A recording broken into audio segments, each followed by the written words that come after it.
Pak Andri, kalau kita lihat akhir-akhir ini hampir setiap hari hujan lebat terus mengguyur wilayah DKI Jakarta dan juga sekitarnya. Apakah memang saat ini sudah masuk dalam puncak musim hujan atau justru belum masuk ke puncaknya nih Pak? Baik Mbak Ani, pada akhir tahun lalu kami sampaikan bahwasannya eh, untuk waspada adanya potensi cuaca ekstrim di awal tahun ya, termasuk untuk DKI Jakarta dan belakangan ini betul terkonfirmasi.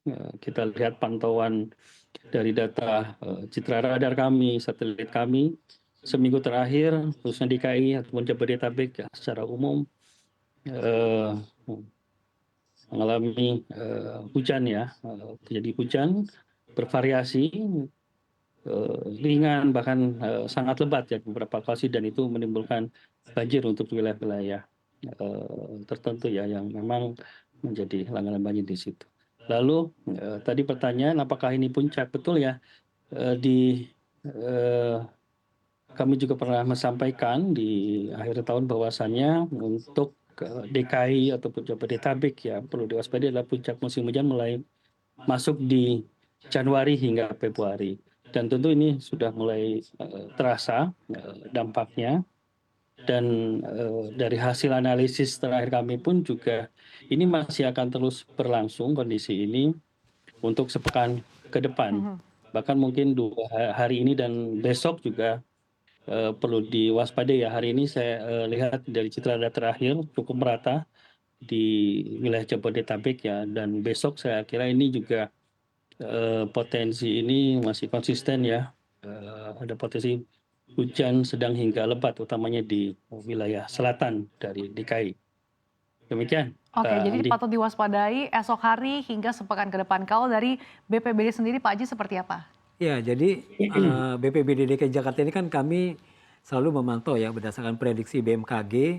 Jadi BPBD itu selalu menginformasikan misalnya kondisi cuaca Jakarta, apakah wilayah Jakarta Selatan, Barat, Timur, Utara akan diguyur hujan dengan intensitas ringan, sedang, ataupun lebat. Kemudian kami juga memantau namanya tinggi muka air di 13 sungai di Jakarta. Artinya kalau terjadi hujan ekstrim di atas kota Jakarta, kami memantau 13 sungai yang prediksi kelurahan mana yang bakal terendam banjir, RT RW mana. Nah kami tentunya sudah harus melakukan kesiapsiagaan menghadapi potensi kemungkinan dari peningkatan debit air itu, Mbak. Dari 13 sungai sejauh ini seperti apa pemantauannya? Iya, jadi gini, Dinas Sumber Daya Air ya, jadi di DKI ada Dinas Sumber Daya Air, mereka tuh punya 22 titik disaster early warning system yang terkoneksi juga dengan kami di BPBD DKI Jakarta. Jadi kalau seandainya Katulampa menyentuh leveling siaga 2 atau yang paling puncaknya siaga 1, pasti dalam 6-8 jam ada bantaran kali sungai di Ciliwung itu yang terdampak, ada genangan ataupun banjir. Seperti misalnya kawasan Kebon Baru, kemudian daerah Rawajati, Pejaten Timur, Bidara Cina, Kebon Baru, dan lain. Artinya ada RT RW yang bakal terendam banjir yang ada di bantaran kali sungai. Atau misalnya Sabtu Minggu yang lalu yang cukup seru itu Kali Pesanggerahan. Sehingga kawasan Rawabuaya, kemudian Kembangan Utara itu mengalami ketinggian debit air sampai menggenangi kawasan pemukiman di sekitarnya gitu, Mbak. Oke, kalau terkait dengan sodetan Ciliwung nih Pak, Ya. apakah ini cukup ampuh Pak untuk mengurangi potensi tingginya permukaan air? Ya, jadi gini, sodetan Ciliwung ini kan berupaya mengurangi beban debit air di Ciliwung ya, sampai dengan 60 meter kubik per detik. Oke. Nah itu dialirkan, dibikin sodetan masuk ke banjir kanal timur sampai ke Kali Cipinang. Nah memang berdasarkan analisis dari teman kami dari Dinas Sumber Daya Air itu bisa mencakup mengurangi beban potensi genangan banjir di 107 hektar mungkin kawasan Kampung Melayu, Tebet, Bidara Cina dan lain-lain. Tetapi memang tidak bisa menyelesaikan keseluruhan dampak banjir Jakarta. Itu hanya mengurangi permasalahan di kawasan di 107 hektar sekitaran Ciliwung dan sekitarnya itu, Mbak. Oke, artinya daerah situ saja ya Pak Ya. yang kira-kira ini akan bisa terdampak. Betul. Saya akan ke BMKG, Pak Andri, tadi Anda katakan sebelumnya bahwa patut diwaspadai sepekan ke depan. Nah ini wilayah-wilayah mana saja nih Pak yang patut menjadi kewaspadaan bagi masyarakat? Oke, baik untuk Indonesia secara umum, bahwasannya untuk besok ya hingga sepekan ke depan